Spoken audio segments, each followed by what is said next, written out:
I'm just really happy and honored and privileged to be here introducing the next storyteller.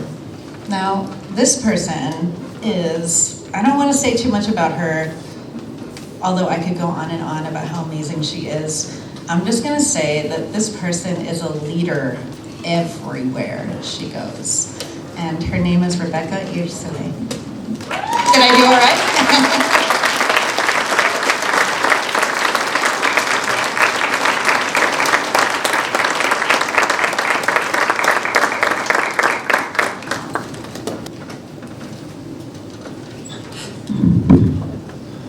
Good evening, everyone. I'm so glad to see you all here. This means so much because I know most of you have left so much behind to be here to listen to us, and it's very important. My name is Rebecca Ursule, and I come from the Democratic Republic of Congo. And tonight, I want to give you all an assignment, and this assignment is going to due tomorrow at 11:59. How many of you in this room knows about the Democratic Republic of Congo? Not just as a country, but what's happening in the Democratic Republic of Congo by show of hands? Well, that's not so bad. We have a few people here who knows about the country. So my assignment is, as you go back home, up to tomorrow, 11:59, search about what's happening in the Democratic Republic of Congo. I'm not gonna share more about the country. It's your assignment. Learn about it. It's also very important to learn about other countries. So I came from the Democratic Republic of Congo when I was just 5 years old and fled to Uganda with my parents. And I know most of you here have questions about who is a refugee, how does a refugee survive, and where do they come from. So I want you to put yourself right now in the shoes of a refugee. Now imagine you're all in this room listening to me, and something happens all over a sudden. Rebels from somewhere, maybe because they're not happy about the government, maybe because they're not happy about just something that is going on in the community. And gunshots are everywhere in this room. Most of the people here are killed. And when you go back to your homes, maybe your mom, your dad, somebody in your family is dead. And now you're forced to go to another country because you're unsafe in this country. Let me say somewhere in an Arabic-speaking country. Here you speak English, right? So you go to an Arabic-speaking country. There you will come by the UNHCR, the United Nations High Commission for Refugees, and with other refugees from other parts of the world, speaking different languages. You're given a tent, you're given $5 per person per month, you're given a hole, and you're given a few basic needs.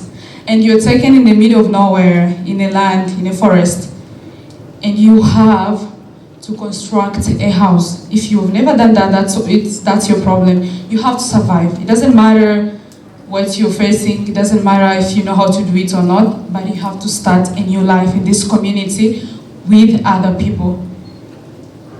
After 10 to 15 years, 20 years plus, you have integrated this community and made friends and felt at home a little bit.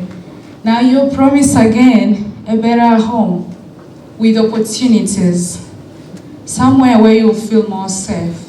And now here, it's either the United States of America or France, Belgium, now here let's say America. And when you come to America, after being promised all this good stuff, you're given support for 3 to 6 months. After this support, you are expected to stand on your feet and start a new life. It doesn't matter if you've learned the language or whatever trauma, anything that you're going through, you're expected to start something new. If you're the one in that situation, how would you feel? That's how my family and I felt. So I lived in Uganda for over 15 years, and my mom, she's here today. She was my first teacher. Hi, Mom.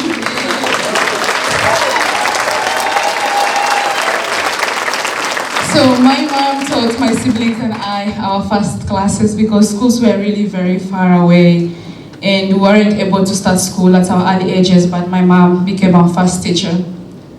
And we came to the United States 2 years ago. So while at the hotel, our visa had said we were going to Texas. But for some reasons, our last document said we were going to Tucson. And we were like, where on earth is Tucson? It has never been talked about. If you watch movies, you don't see Tucson, you see Texas. You look at those big cities, New York, Los Angeles, but we were like, where are we going? So when we looked it up with my sisters, it was so miserable compared to the big states, and we were mad. But as we searched again, it had many Catholic churches. My dad had served in the Catholic Church for over 10 years, and we were like, it doesn't matter, we are going to serve God in Tucson, much as this is very small. And we started our 21-hour flight to Tucson. We arrived at 1 p.m. in September. It was super hot. It was a desert. We were like, I didn't know America had deserts because each time they talk about America, they talk about snows. Like it's a place with snow, it's very cold. But America this time around, it had deserts. It was a desert area. So we asked our case manager, can we change states? He was like, yes.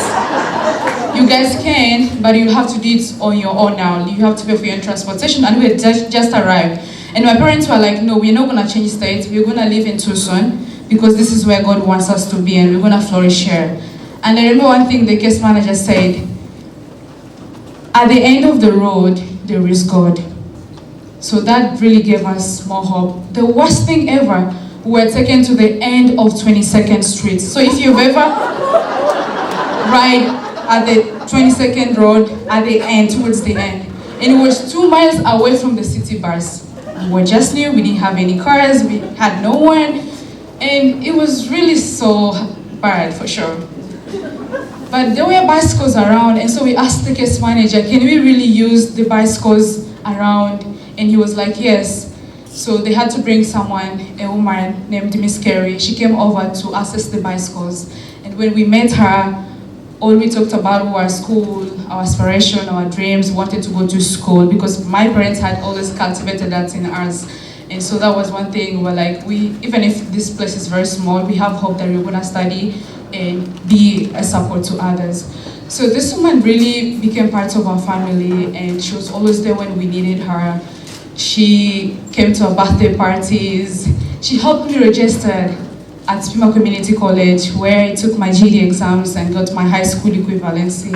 And that's when I felt,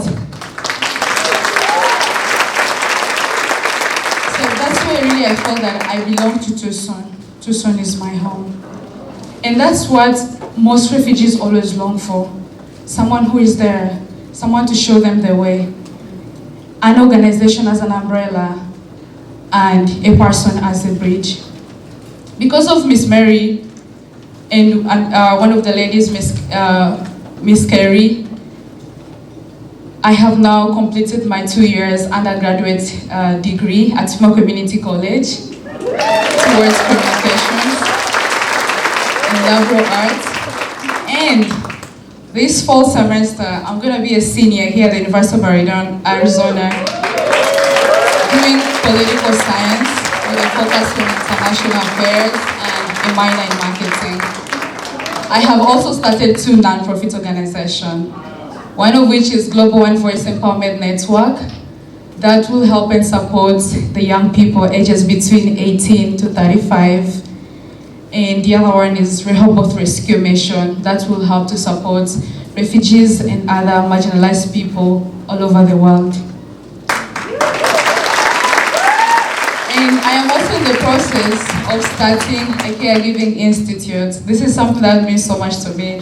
I'm somebody who never grew up besides my grandparents, and if I can do this for Tucson, it means so much that I'm helping out my grandparents as well. So this institute will be to support the elderly people here in Tucson as well.